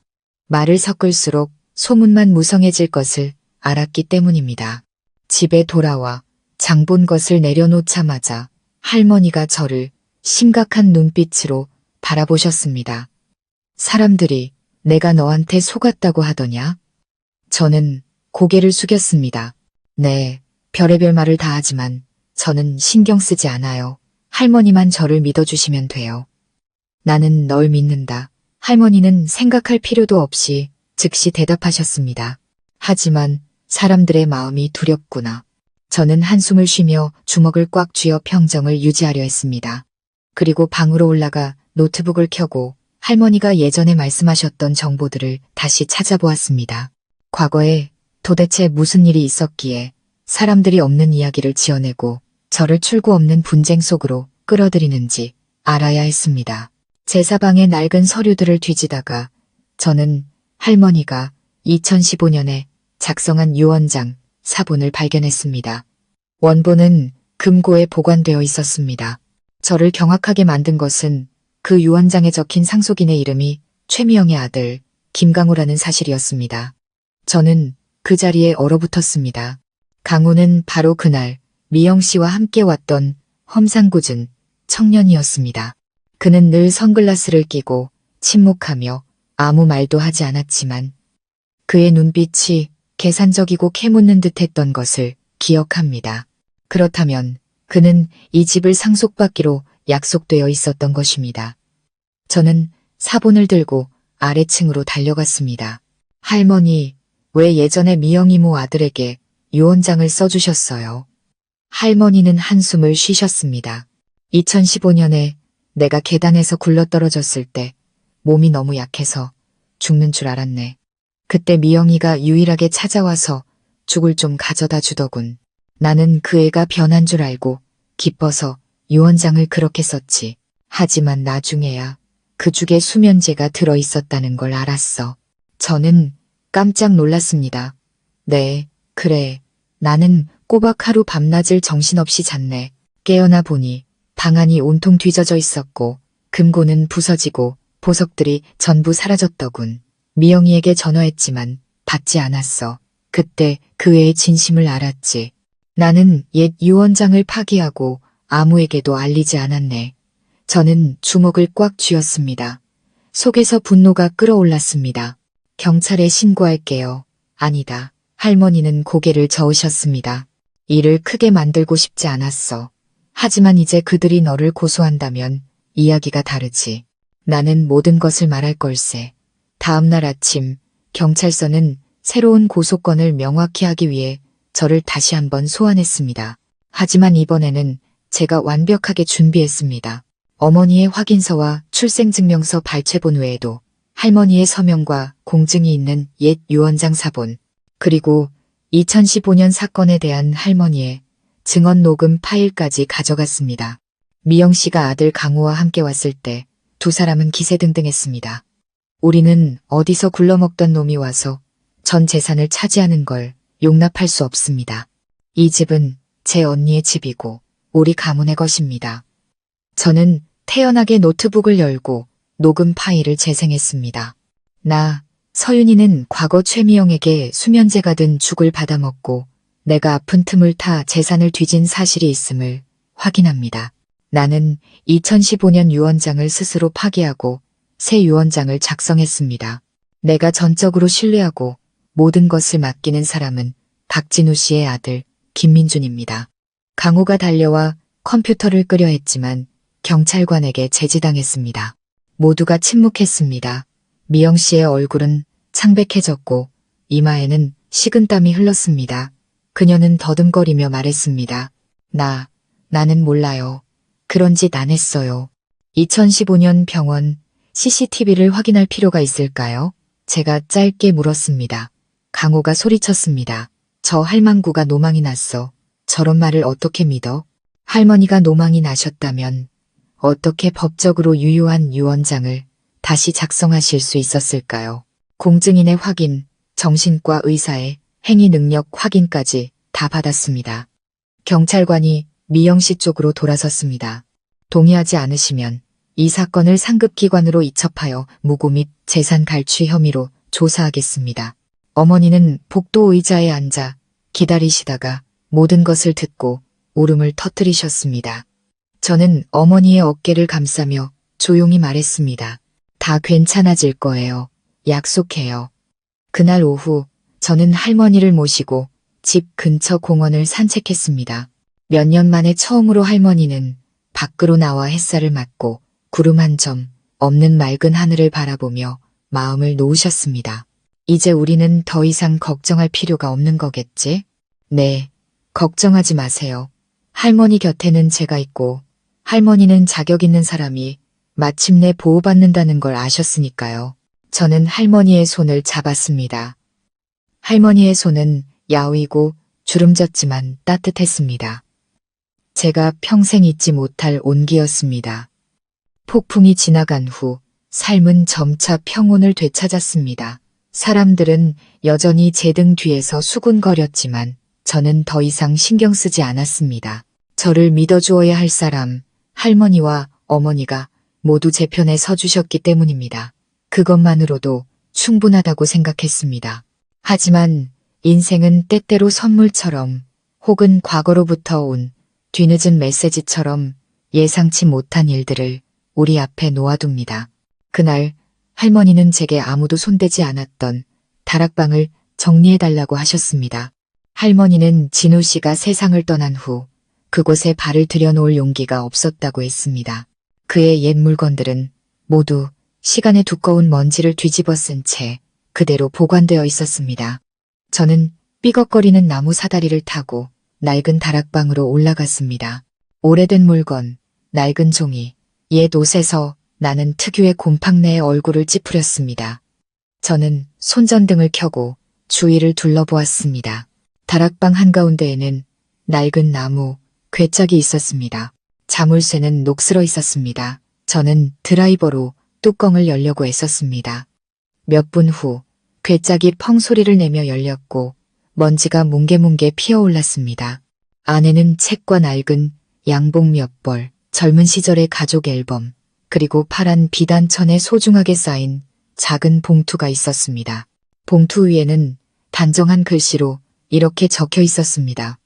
내가 사랑하는 사람에게 언젠가 당신이 이걸 읽게 된다면. 저는 멍해졌습니다. 아버지, 박진우 씨의 편지였습니다. 심장이 거세게 뛰었고 편지를 쥔 손이 떨렸습니다. 저는 다락방에서 내려와 할머니를 불렀습니다. 할머니, 이걸 찾았어요. 나무에 물을 주시던 할머니는 돌아와 봉투를 보셨습니다. 할머니의 눈빛은 마치 기억의 서랍 속에서 잠들어 있던 영혼의 일부를 마주한 것 같았습니다. 할머니는 마루의 나무 의자에 앉아 떨리는 손으로 편지를 열었습니다. 저는 곁에 앉아 감히 아무 말도 하지 못했습니다. 할머니는 평정을 되찾으려 애쓰며 한 줄 한 줄, 마치 잠든 기억을 베는 칼날처럼 편지를 읽어 내려갔습니다. 윤희 씨, 당신이 이 편지를 읽을 때쯤이면 나는 아마 이 세상에 없겠지. 더 일찍 말하지 못해. 미안하오. 하지만 내게는 용기가 없었소. 당신이 없는 동안 내가 다른 사람을 사랑하게 되었다고 말할 용기가. 그녀는 은숙이라는 간호사였소. 그녀는 내가 아내가 있는 사람이라는 걸 몰랐소. 동정받고 싶지 않아 내가 숨겼소. 내가 비겁하고 이기적이라는 걸 알지만 죽음 앞에서는 한없이 두려운 인간일 뿐이었소. 은숙 씨는 다정하고 이해심 많은 사람이었소. 당신이 없던 마지막 날들, 바로 그녀가 나를 돌보고 격려하며 외롭지 않게 해주었소. 그리고 나는 마음을 억제할 수 없었소. 알아요, 윤희 씨. 다시 선택할 수 있다 해도 나는 여전히 당신을 선택할 거요. 하지만 그 여인이 병마의 폭풍 속에서 내게 한 조각의 평화를 느끼게 해주었다는 사실을 부인할 수는 없소. 아마 그녀가 내 핏줄을 가졌을지도 모르오. 만약 그렇다면 부디 그녀를 미워하지 말아주시오. 당신은 내가 사랑한 사람, 그녀는 내가 빚진 사람. 그리고 만약 아이가 있다면 그 아이는 내가 맡기고 싶은 사람이오. 언젠가 그 아이가 당신의 삶에 들어온다면 부디 나를 용서하고 나의 남은 일부로 받아주시오. 영원히 당신을 사랑하며. 진우. 마지막 문장에 이르렀을 때 할머니의 손에서 편지가 떨어졌습니다. 할머니는 우셨습니다. 수년 동안 억눌러왔던 눈물이 여름날의 소나기처럼 터져나왔습니다. 저도 눈물을 참을 수 없었습니다. 한평생 한 사람만을 사랑했지만 그 사랑 속에서 온전히 살지 못했던 할머니가 안쓰러웠기 때문입니다. 그리고 또 한편으로는 한 번도 만나지 못했지만 이 편지를 통해 아버지가 저를 잊지 않았다는 것을 알았기 때문입니다. 명확히 표현하지는 않았지만 그는 괴로워했고 고뇌했으며 언젠가 제가 어머니와 그리고 그가 사랑했던 사람 곁에서 살아가기를 바랐습니다. 그날 밤 할머니는 저녁을 드시지 않았습니다. 제사방에 조용히 앉아 진우 씨의 영정 사진을 바라보며 편지 위에 가만히 손을 얹고 무언가 속삭이는 듯 했습니다. 저는 문 밖에 서서 들어가고 싶었지만 감히 그럴 수 없었습니다. 제 전화를 받고 오신 어머니도 저와 함께 마루에 조용히 서 계셨습니다. 할머니가 너무 안쓰러워요, 엄마. 제가 조용히 말했습니다. 나도 그렇단다. 하지만 할머니는 아버지를 원망하지 않으실 거야. 앤, 어떻게 아세요? 만약 원망했다면 이 편지를 간직하지도 40년 동안 아무런 원망 없이 기다리지도 않으셨을 거야. 할머니 같은 분은 한번 사랑하면 다른 사람은 사랑하지 못한단다. 저는 조용히 고개를 끄덕였습니다. 잠시 후 할머니가 나오셨습니다. 눈은 붉었지만 미소는 아주 편안해 보였습니다. 은숙 씨, 할머니가 어머니를 불렀습니다. 네, 고마워요. 나를 대신해서 그 사람의 마지막 날들을 돌봐주어서. 내가 곁에 없어서 손도 잡아주지 못했고 등 뒤의 땀도 닦아주지 못했소. 당신이 나 대신 해주었고 이제 그의 핏줄을 키워주었구려. 진심으로 감사하오. 어머니는 울음을 터뜨렸습니다. 할머니의 어깨에 고개를 묻었습니다. 난생 처음으로 한때 적대적이었던 두 여인이 친자매처럼 서로를 껴안았습니다. 그날 밤 이후 할머니는 변하셨습니다. 더 이상 먼 곳을 응시하는 눈으로 진우 씨의 사진을 보지 않았고 예전처럼 무의식적으로 피아노 건반을 두드리지도 않으셨습니다. 할머니는 더 부드러운 미소로 예시하기를 하기 시작했습니다. 마치 무거운 짐을 내려놓은 것 같았습니다. 민준아. 어느 날 오후 할머니와 제가 차를 마시며 말했습니다. 이제 나는 언제 떠나도 마음에 미련이 없을 것 같구나. 저는 할머니의 손을 잡았습니다. 하지만 저는 할머니가 어디 가시는 걸 허락하지 않을 거예요. 제가 결혼해서 손주 안겨드릴 때까지 사셔야죠. 할머니는 피식 웃으셨습니다. 눈가가 촉촉해졌습니다. 그럼 노력해야겠구나. 내가 죽으면 너처럼 매일 아침 이 자두나무를 돌봐줄 사람이 없을 테니 말이야. 시간은 참으로 빨리 흘렀습니다. 제가 70대 할머니의 계약 남편 자격으로 이 낡은 저택에 발을 들여놓은 날부터 이제 이 집의 혈육이 되기까지 한 달 남짓밖에 지나지 않았습니다. 하지만 제게는 마치 한평생 같았습니다. 할머니와 함께 나무에 물을 주던 아침, 차를 마시며 과거 이야기를 듣던 오후, 그리고 저와 어머니, 할머니 셋이서 작은 식탁에 둘러앉아 창문 틈으로 새어나오는 웃음소리를 듣던 저녁. 모든 것이 현실 같기도 하고 꿈 같기도 한 아름다운 꿈이었습니다. 하지만 어느 무더운 오후, 그 꿈은 갑작스럽게 산산조각 났습니다. 그날 저는 시장에서 할머니가 좋아하시는 생선찌개를 끓일 재료들을 잔뜩 사서 돌아오는 길이었습니다. 대문을 열자마자 할머니가 기둥에 기댄 채 가슴을 부여잡고 서 계신 것을 보았습니다. 얼굴은 창백했고 이마에는 땀이 송골송골 맺혀 있었으며 다리는 후들거려 제대로 서 있지도 못하셨습니다. 할머니, 저는 소리치며 장바구니를 내던지고 할머니를 부축하러 달려갔습니다. 민준아. 할머니는 말을 끝맺지 못하고 제 품으로 쓰러지셨습니다. 온몸이 힘없이 축 늘어졌습니다. 저는 당황하여 할머니를 안으로 옮기면서 택시와 어머니에게 전화를 걸었습니다. 목소리가 떨렸습니다. 엄마, 할머니가 쓰러지셨어요. 숨을 약하게 쉬세요. 너무 무서워요, 엄마. 구급차는 10분도 채 안 되어 도착했지만 제게는 영원처럼 느껴졌습니다. 저는 차 안에서 할머니의 손을 꼭 잡고 눈도 깜빡이지 못했습니다. 할머니는 평온한 얼굴로 누워 있었지만 숨결은 너무나 약해서 작은 바람에도 날아갈 것 같았습니다. 병원에서 의사는 할머니를 급히 검사하러 데려갔습니다. 저는 복도 밖에서 속이 타들어가는 심정으로 서 있었습니다. 어머니도 도착하셔서 제 어깨를 감싸며 위로하셨습니다. 괜찮을 거야, 아들아. 할머니는 강하신 분이잖니. 1시간 후 의사가 나왔습니다. 그는 즉시 아무 말도 하지 않고 저와 어머니를 별도의 방으로 데려갔습니다. 환자분은 3기 신부전이며 폐에 합병증이 왔습니다. 이전에 심장질환 병력이 있었지만 제대로 치료받지 않은 것 같습니다. 의사 선생님, 할머니를 살려주세요. 돈이 얼마가 들든 상관없습니다. 저는 의사의 손을 꼭 잡고 눈물을 글썽였습니다. 진정하세요.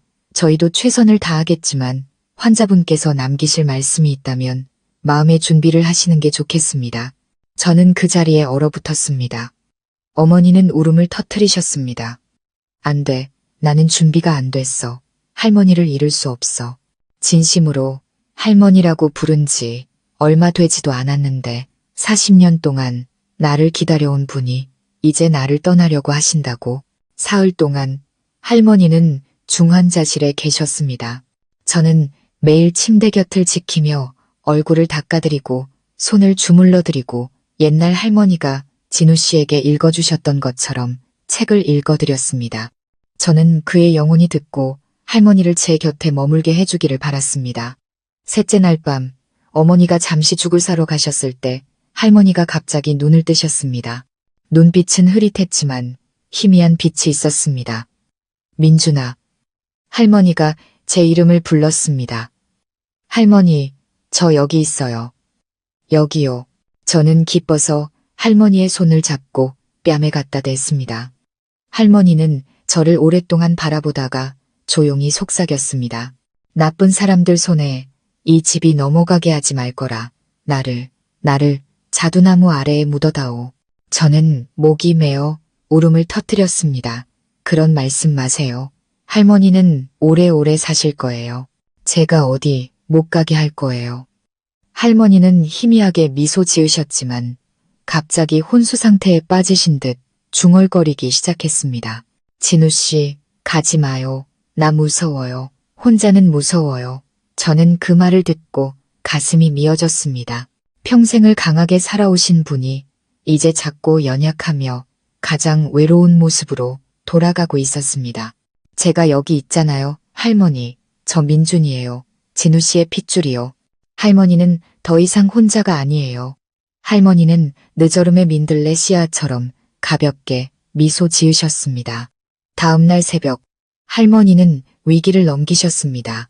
의사는 고비는 넘겼지만 매우 쇠약해서 오랫동안 요양해야 하고 절대적으로 감정적인 충격을 피해야 한다고 말했습니다. 저는 안도의 한숨을 쉬었지만 마음은 여전히 불안했습니다. 병원에 필요한 물건을 챙기러 집에 돌아와 할머니의 침대를 정리하다가 베개 밑에 숨겨진 편지 한 통을 발견했습니다. 겉에는 민준이에게 언젠가 할머니가 없거든 이라고 적혀 있었습니다. 저는 편지를 들고 눈시울이 뜨거워졌습니다. 저는 편지를 열어 한 글자 한 글자 눈물을 삼키듯 읽었습니다. 나의 민준이에게. 네가 이 편지를 읽고 있다면 할머니는 아마 내 곁에 없겠구나. 울지 마라.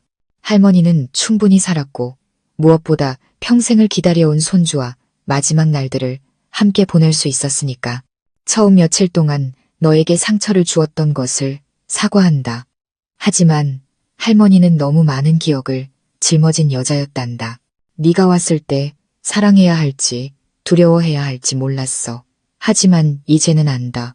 네가 매일 아침 나를 웃게 만들었고 내가 꽃병에 꽃을 더 꽂고 집안 구석구석을 다시 정리하게 만든 이유라는 것을. 너는 내게 존재하는 것이 아니라 살아있다는 느낌을 주었어. 너는 내가 가진 마지막 가족이었단다. 할머니가 죽거든 진우 씨가 사랑의 집을 짓겠다고 약속했던 그 자두나무 아래에 묻어다오. 올바르게 살고 내 어머니를 위해 할머니를 위해 살아라. 그리고 내가 아이를 낳거든 감사하는 마음과 온 마음으로 사람을 사랑하는 법을 가르쳐 주렴. 사랑한다. 너의 할머니 윤희가. 저는 편지를 가슴에 품고 침대에 얼굴을 묻었습니다. 눈물이 베개를 흠뻑 적셨고 심장이 산산조각 나는 것 같았습니다. 아무도 할머니처럼 저를 사랑해주지 않았고 아무도 저에게 그보다 더 많은 것을 남겨주지 않았습니다. 저는 가난도 오해도 재산을 잃는 것도 두렵지 않았습니다. 단지 언젠가 제가 돌아와 할머니라고 불렀을 때 아무도 대답해주지 않을 그날이 두려울 뿐이었습니다. 할머니가 입원하신 지 3주, 건강이 조금 나아지는 듯 했지만 저는 할머니의 눈빛이 날마다 흐려지고 목소리가 약해지는 것을 느꼈습니다. 의사는 마음의 준비를 하라고 했지만 사랑하는 사람을 잃는데 준비할 수 있는 사람이 어디 있겠습니까? 저는 단 한 시간도 병원을 떠나지 않았습니다. 매일 침대 곁에 앉아 맑은 아침, 햇살, 마당에 앉은 참새, 집 뒤 자두나무를 스치는 바람에 대해 이야기해드렸습니다. 할머니는 말이 많지 않았지만 그저 이상할 정도로 평온한 미소를 지으셨습니다. 그러던 어느 초가을 저녁, 해가 막 지고 있을 때였습니다. 제가 할머니께 드릴 배를 깎고 있는데 할머니가 희미하게 저를 부르셨습니다. 민준아, 네, 저 여기 있어요. 물 드실래요? 아니, 이리 가까이 오너라. 내 얼굴을 좀 더 자세히 보고 싶구나. 저는 침대 가장자리에 앉았습니다. 할머니는 제 머리를 부드럽게 쓰다듬으셨습니다. 그 눈빛은 평생의 기다림이 담긴 빛으로 타오르는 듯 했습니다. 알고 있니? 지난 40년 동안 내가 그 저택에서 산 것은 재산을 지키기 위해서가 아니었단다.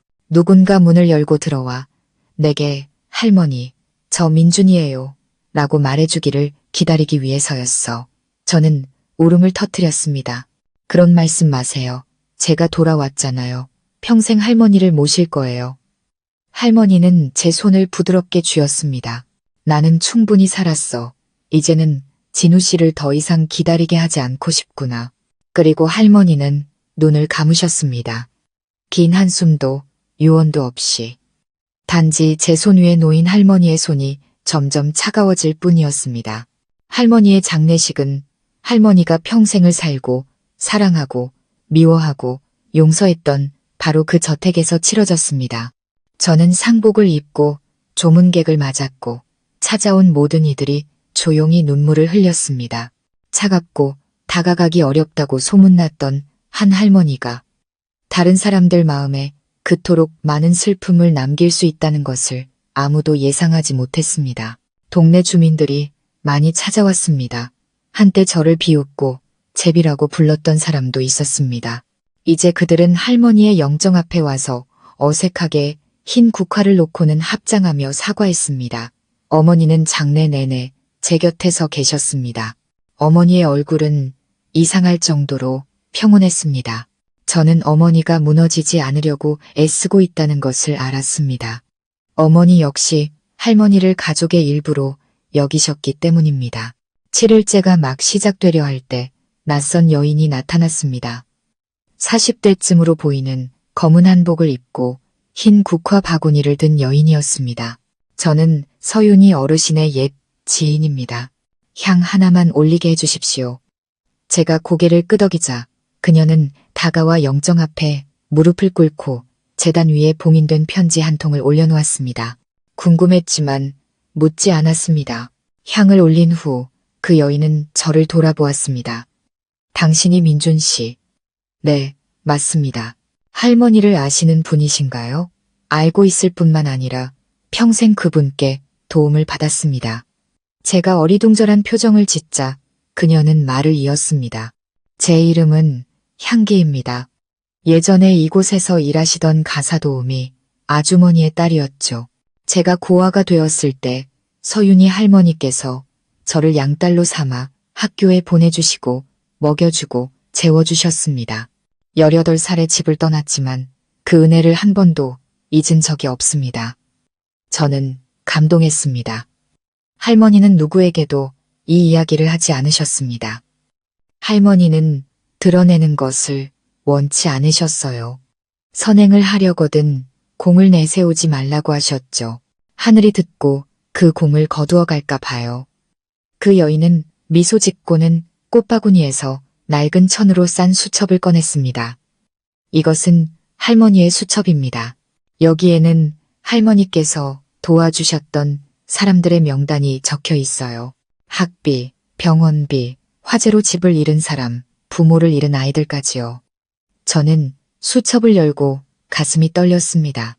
60개가 넘는 이름이 있었습니다. 각 줄마다 짧은 이야기가 담겨 있었습니다. 1995년 남편이 떠난 후 빵집을 열 수 있도록 김여사 도움. 2002년 폐지 줍는 아주머니, 아들 심장병 수술비 지원. 그리고 마지막 페이지에는 할머니의 떨리는 글씨가 여전히 선명하게 남아 있었습니다. 2025년 민준이를 만나다. 반평생을 기다린 내 손주. 은혜를 다 갚았으니 내 인생에 여한이 없다. 저는 수첩을 가슴에 품고 비처럼 눈물을 흘렸습니다. 할머니는 단지 제가 사랑하는 분이 아니었습니다. 평생을 남몰래 선행을 베풀면서도 단 한 번의 자랑도 하지 않은 큰 마음을 가진 분이었습니다. 할머니의 장례를 마친 후 저는 유언대로 했습니다. 집 뒤 늙은 자두나무 아래에 소박한 묘를 만들고 묘비에는 단 한 줄만 새겼습니다. 서윤이 한평생 사랑으로 살다 간 여인. 할머니가 돌아가신 날부터 자두나무는 더 푸르러지고 꽃도 더 많이 피었으며 참새들도 매일 아침 돌아와 지저귀었습니다. 저는 상속인이 아니라 추억을 지키는 사람으로서 그 집에 계속 살았습니다. 어머니는 저와 함께 살기 위해 이사 오셔서 나무를 돌보고 요리를 하고 가끔 제가 전에 들어본 적 없는 아버지의 옛 이야기를 들려주셨습니다. 우리는 누구도 슬픔으로 과거를 언급하지 않았습니다. 단지 우리 삶을 스쳐가며 흔적을 남긴 사람들에게 감사하는 방식으로 이야기할 뿐이었습니다. 저는 매일 저녁마루로 나가 할머니가 앉으시던 나무 의자에 앉아 할머니의 수첩을 들고 있었습니다. 마음이 가벼웠습니다. 저는 돈 때문에 이곳에 왔지만 감사로 가득 찬 마음, 온전한 기억, 그리고 아무도 예상치 못했던 가족을 얻고 그 껍질을 벗어났습니다. 한때 바람 소리만 들리던 낡은 저택은 이제 웃음소리, 말소리, 발소리, 그리고 사랑의 소리로 가득 찼습니다. 저는 남은 인생을 살아가며 저를 낳아주시진 않았지만 마치 제가 남은 인생의 전부인 것처럼 살아주신 한 할머니가 계셨다는 이야기를 제 아이들에게 들려줄 것입니다.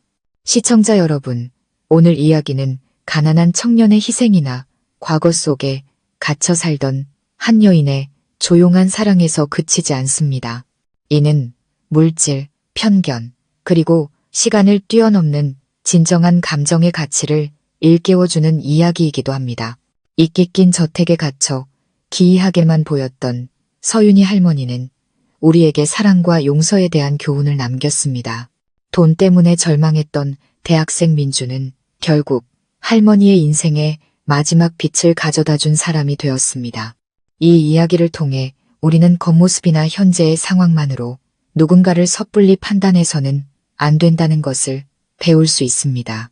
모든 운명 뒤에는 진실한 마음만이 느낄 수 있는 여정이 숨어 있기 때문입니다.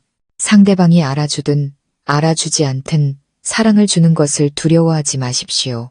언젠가는 누군가가 그 사랑을 받고 평생 소중히 간직할 것이기 때문입니다.